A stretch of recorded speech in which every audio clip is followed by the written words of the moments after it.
Hi ma'am. Ado ma'am ay kuya betungda mukbang ama ka ay siti tawrake.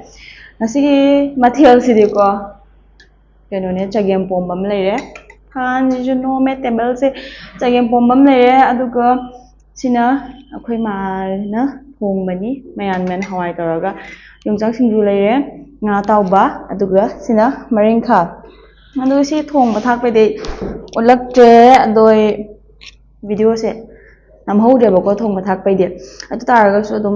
ꯑꯩ ꯆꯥꯔꯒꯦ ꯆꯥꯛꯁꯦ ꯐꯣꯡ ꯁꯥꯔꯦ ꯑꯗꯨꯒꯀꯣ ꯃꯌꯥꯝ ꯑꯩꯁꯦ ꯃꯥꯏꯀ꯭ꯔꯣꯐꯣꯟꯁꯦ ꯃꯌꯥꯝ ꯑꯃ ꯁꯤꯜꯂꯦꯕ ꯃꯥꯏꯀ꯭ꯔꯣꯐꯣꯟꯁꯦ ꯑꯁꯤ ꯃꯆꯥꯁꯦ ꯍꯥꯟꯅ ꯑꯥꯗꯅ ꯃꯃꯤꯉꯩꯗꯨꯗꯤ ꯌꯥꯝ ꯍꯧꯔꯝꯃꯦꯕꯀꯣ ꯑꯗꯨꯒ ꯁꯤꯒꯨꯝꯕ ꯑꯃ ꯌꯥꯈꯤꯗꯕ ꯃꯥꯏꯀ꯭ꯔꯣꯐꯣꯟꯁꯦ ꯑꯗꯨꯒ ꯑꯅꯧꯕ ꯂꯩꯕꯅꯦ ꯁꯤ ꯑꯃꯨꯛꯀ ꯈꯪꯗꯦ ꯕ꯭ꯂꯨꯇꯨꯠꯀꯤꯁꯨ ꯑꯃꯨꯛꯀ ꯂꯧꯔꯦ ꯑꯗꯒꯤ ꯕ꯭ꯂꯣꯒꯤꯡꯒꯤ ꯑꯗꯨꯃꯥꯏꯅ ꯇꯧꯕꯗꯨꯁꯨ ꯑꯃꯨꯛꯀ ꯂꯧꯔꯦ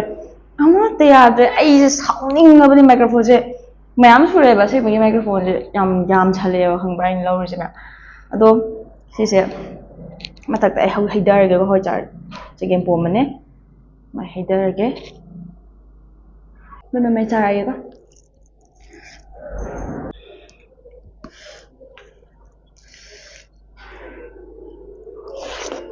Hi ma'am, video sigi marak thatna yam excited oiba India ki ultimate game and sports betting amagi matang dai haijaramge madudi crickets. Hauja register tawba matamda 300 ki rapid bonus fangani.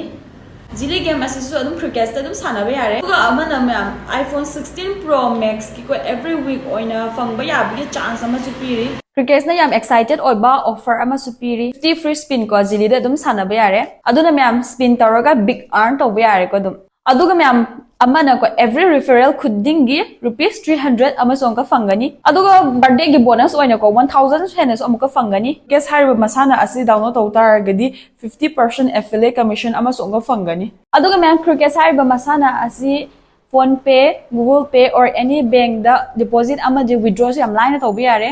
adum yam hauji register tawbiro aduga magi link do ai comment da dum pin tawjaramage aduga ma'am se dum sanaba yare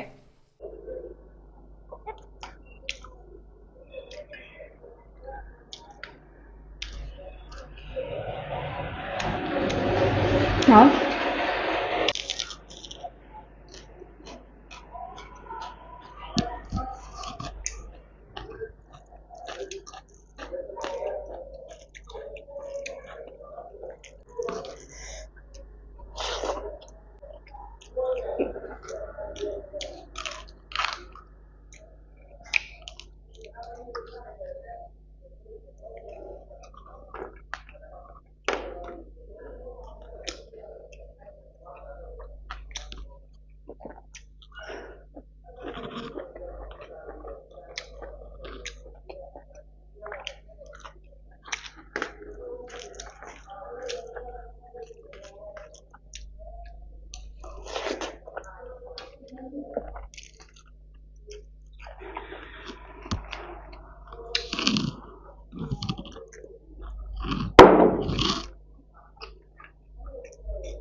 Nào cái mà nó thùng bạc.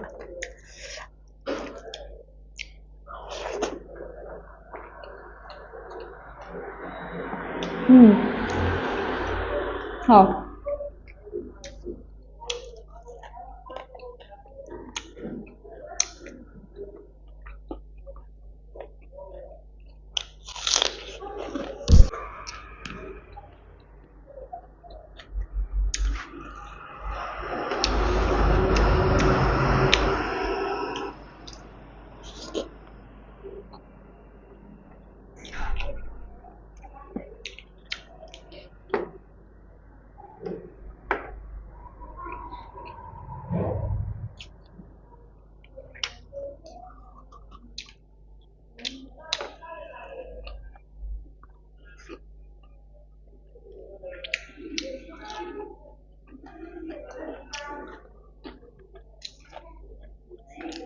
Hỏi mà tuần đó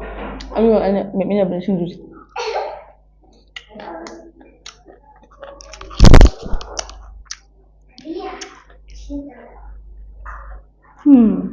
ai u beo no cái mà cái mà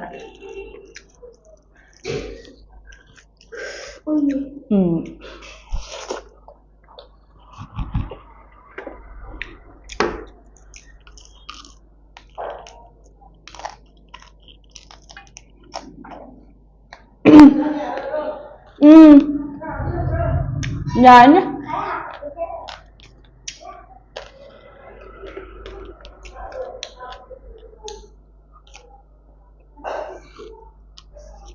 지금 맛이어야긴 해요. 라면은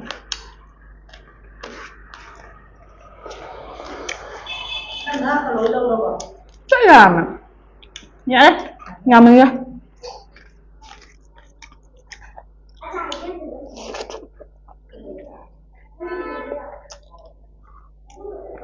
các bạn sẽ ăn hộp rồi này uống tổ man ở bên đây nhỉ này nó xay nha ê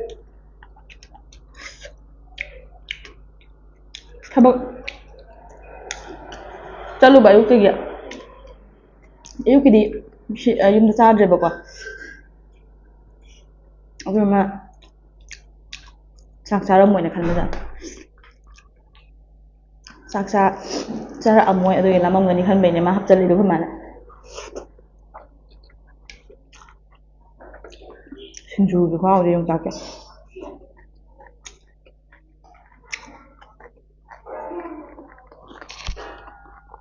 dùng chắc cái cốt tang mà khi mà nuôi áo đầm rồi Marie được cha mà này cái Marie cái em trộn ngay qua luôn rồi bây giờ đúng vậy chú có trả rồi được rồi cha nó chân mà đúng không thầy đâu mình gần mà đó Nepal là mà bẩn là đại ơi bọc à lising ani haiวันmà vừa ấy xa kiểu xa rồi nè đấy ta bẩn này vậy nồi bị cái này bọc à thôi bố có gì bệnh tăng mà tôi chịu không có phải tàn giá tới đến sai mẹ em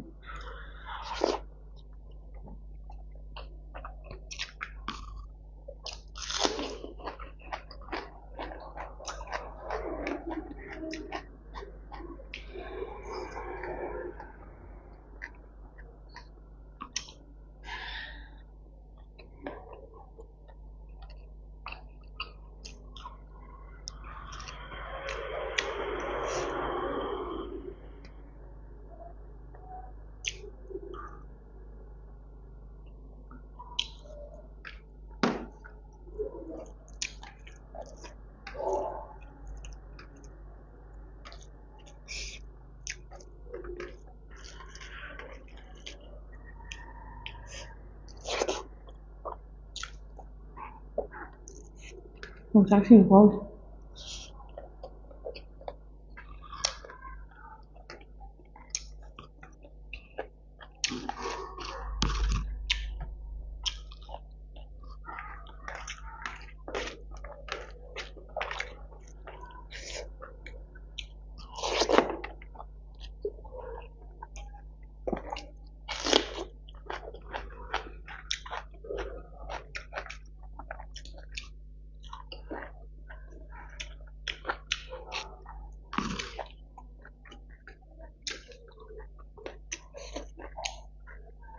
coi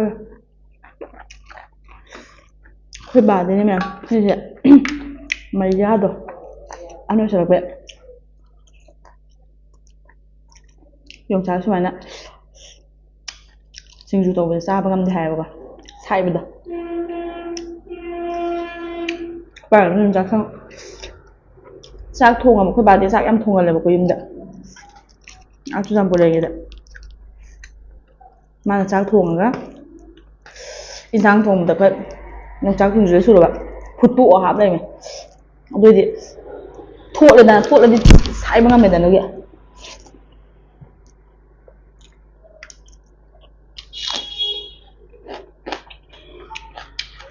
vui nhở aku pun tahu tak 지금 마찬가지는 얇긴 하면 애기들 거 아니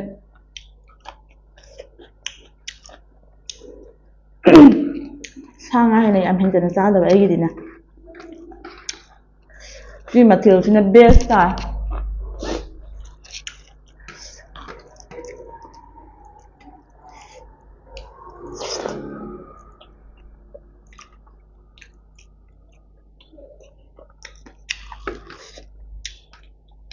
Anu, bukan tuh pulangnya.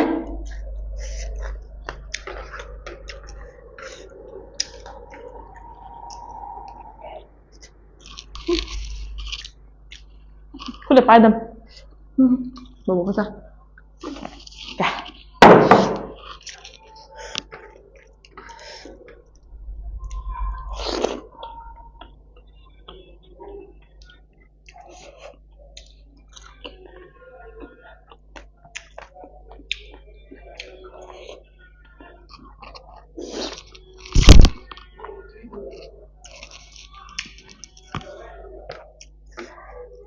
ꯑꯩꯈꯣꯏꯒꯤ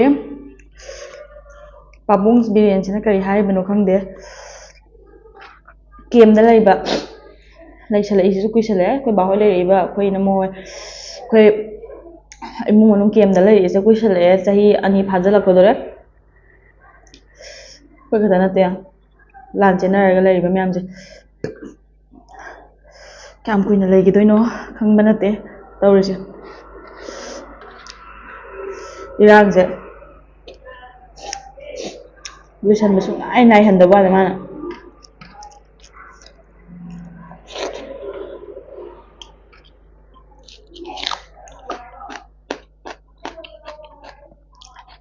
ꯍꯥꯏꯅꯤꯡꯕꯗꯤ ꯃꯌꯥꯝ ꯍꯥꯏꯅꯤꯡꯉꯦꯕꯀꯣ ꯃꯌꯥꯝ ꯉꯥꯡꯅꯤꯡꯉꯦ ꯊꯤꯅ ꯆꯩꯅꯤꯡꯉꯦ ꯑꯃ ꯇꯧꯅꯤ ꯑꯗꯨꯕꯨ ꯍꯧꯖꯤꯛꯇꯤ ꯋꯥ ꯍꯥꯏꯕ ꯃꯇꯝꯗꯁꯨ ꯌꯥꯝꯅ ꯂꯨꯏꯌꯦꯕꯀꯣ ꯉꯥꯡꯊꯣꯛꯄ ꯋꯥꯁꯦ ꯌꯥꯝ ꯂꯨꯏꯌꯦ ꯑꯗꯨꯅ ꯁꯣꯁꯤꯌꯦꯜ ꯃꯦꯗꯤꯌꯥꯗ ꯍꯥꯟꯅ ꯄꯪꯉꯥꯡ ꯉꯥꯡꯉꯝꯃꯦ ꯍꯧꯖꯤꯛꯇꯤ ꯋꯥ ꯉꯥꯡꯕꯗ ꯈꯤꯇꯪ ꯁꯣꯏꯕꯗ ꯑꯗꯨꯝ ꯀꯤꯌꯦꯕꯀꯣ ꯑꯗꯨꯅ ꯑꯩ ꯋꯥꯁꯨ ꯄꯥꯛꯅ ꯉꯥꯡꯗ꯭ꯔꯕꯅꯦ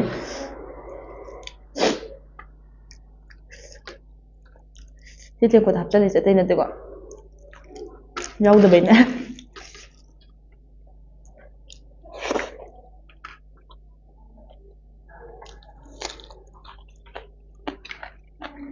ꯑꯗꯨꯗ ꯑꯩꯈꯣꯏꯁꯨ ꯉꯝꯅꯕ ꯍꯤꯡꯅꯕ ꯍꯣꯠꯅꯕ ꯍꯥꯏꯗꯨꯅꯦ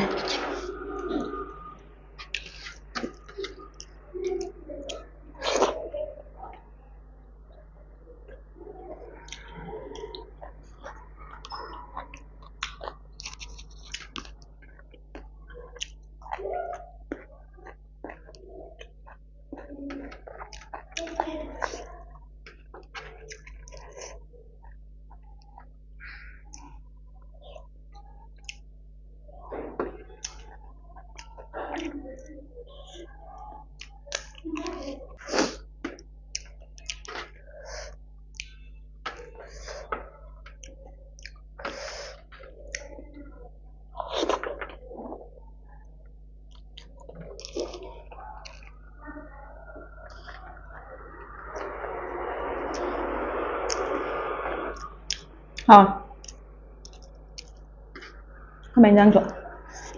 ꯍꯥꯏꯔꯤꯅꯦ ꯉꯥ ꯊꯣꯡꯕ ꯃꯅꯝ ꯅꯝꯃꯦ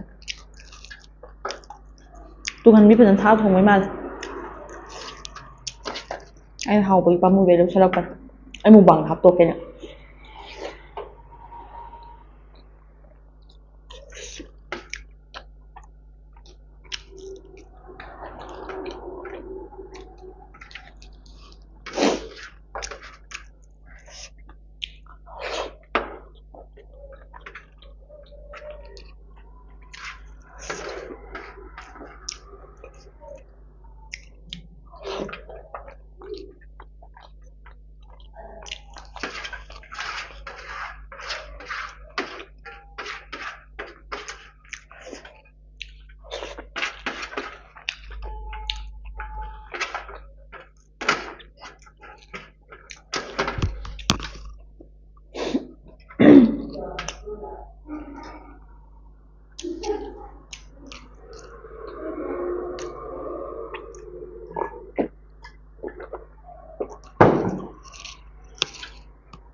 ꯑꯗꯨ ꯃꯌꯥꯝ ꯉꯥꯁꯦ ꯍꯥꯏ ꯂꯩꯔ ꯀꯨꯏꯔꯅꯤ ꯑꯩ ꯂꯣꯏꯁꯤꯜꯂꯒꯦ ꯑꯩ ꯑꯣꯐ ꯀꯦꯃꯦꯔꯥ ꯐꯣꯟꯒꯤ ꯃꯅꯤꯡꯗ ꯀꯦꯃꯦꯔꯥ ꯌꯥꯎꯗꯕꯤꯗ ꯆꯥꯔꯗꯅꯦ ꯂꯣꯏꯁꯤꯜꯂꯗꯣꯏꯅꯦ ꯑꯗꯨ ꯚꯤꯗꯤꯑꯣꯁꯦ ꯂꯣꯏꯁꯤꯜꯂꯒꯦ